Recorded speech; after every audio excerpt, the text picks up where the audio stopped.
8 फरवरी मुल्क में होने वाले इलेक्शन 2024 नताइज में अचानक की जाने वाली तब्दीलियों के बायस अवाम सरापा एहतजाज है और साफ देखा जा सकता है कि कैसे खैबर पख्तूनख्वा ज़िला मानसेरा के नताइज के बाद अवाम बेकाबू।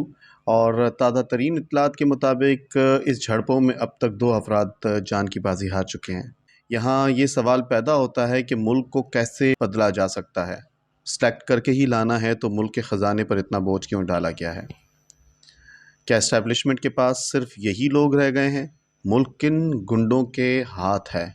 यही वजह है कि नौजवान इन्हीं जैसे लोगों के बरसर इक़्तिदार आने के बाद रोज़गार के लिए धक्के खाते फिरते हैं और इलेक्शन का ही तो दिन होता है जिसमें वो अपना मुस्तकबिल के लिए अपना लीडर चुनता है, लेकिन वो अपने मुस्तकबिल के हवाले से लाइल्म रहता है क्योंकि कुछ मंजूर नज़र लोग ही बार बार अपनी बारियां इंतहाई बेशर्मी से लेते हैं और सिस्टम को मुंह चढ़ाते हुए लूट मार का बाजार गर्म करते हैं। इन्हीं जैसे लोग हम पर हाकिम बनते हैं और मुल्क में बदअमनी और गैर यकीनी की फ़िज़ा पैदा होती है।